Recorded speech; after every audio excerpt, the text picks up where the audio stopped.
Reynam Batok, gusto nang makaharap si Abarientos sa hard court. Pinapurihan ni Reynam Batok ng TNT si RJ Abarientos ng Hinebra. Habang naghahanda siya para sa isang kapana-panabik na sagupaan, sa Super Rookie sa finals ng Commissioner's Cup. Last conference, TNT defeated Hinebra in the Governor's Cup finals. At sobrang minasaker ng TNT ang Hinebra, na pinagbidahan ni Ronde Hollis Jefferson.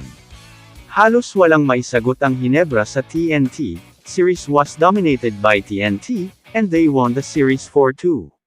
Nanalo rin si RHJ ng Best Import Award.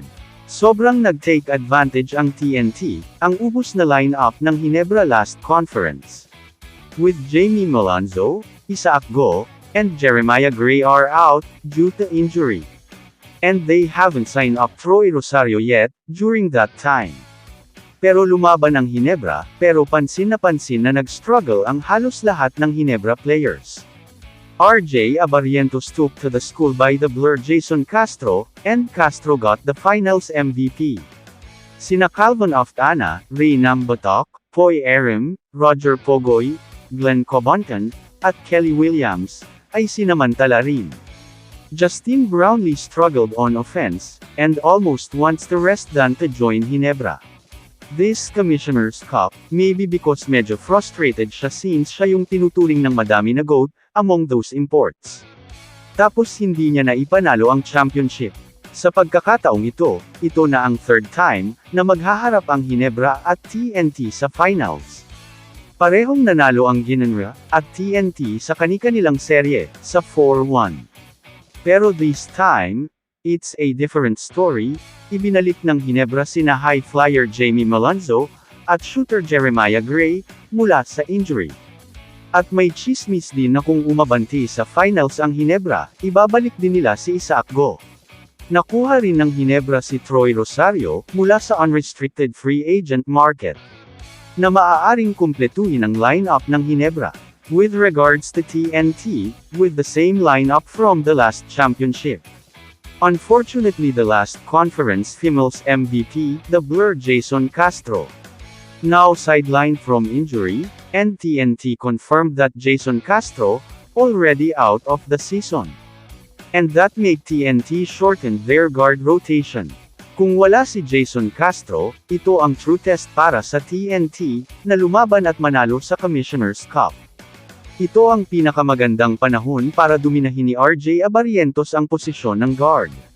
Para kay Justin Brownlee, ito rin ang pinakamagandang pagkakataon niya, para patunayan na siya ang greatest among imports. Bagamat ang una niyang prioridad, ay ang mapanalunan ang kanyang 7th championship. At magtakda ng bagong record, sa mga import para manalo ng pinakamaraming kampyonato.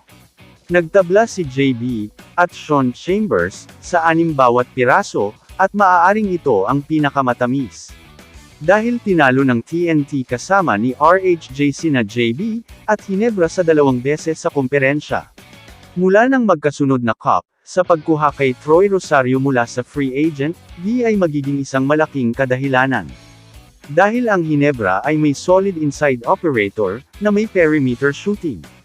Kasama ang kanyang mga kontribusyon sa rebounds, na may average na halos 9 rebounds, kada laro. Sa pagbabalik ngayon ni Jamie Malonzo, sa kanyang 3-point shooting touch. Ito ang top 1 sa nawawalang arsenal ng Hinebra noong nakaraang conference.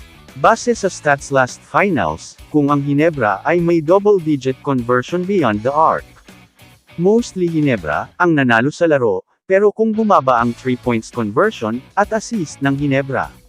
Mostly ang Hinebra ang natalo sa laro, at iyon ay importanteng suriin ng Hinebra.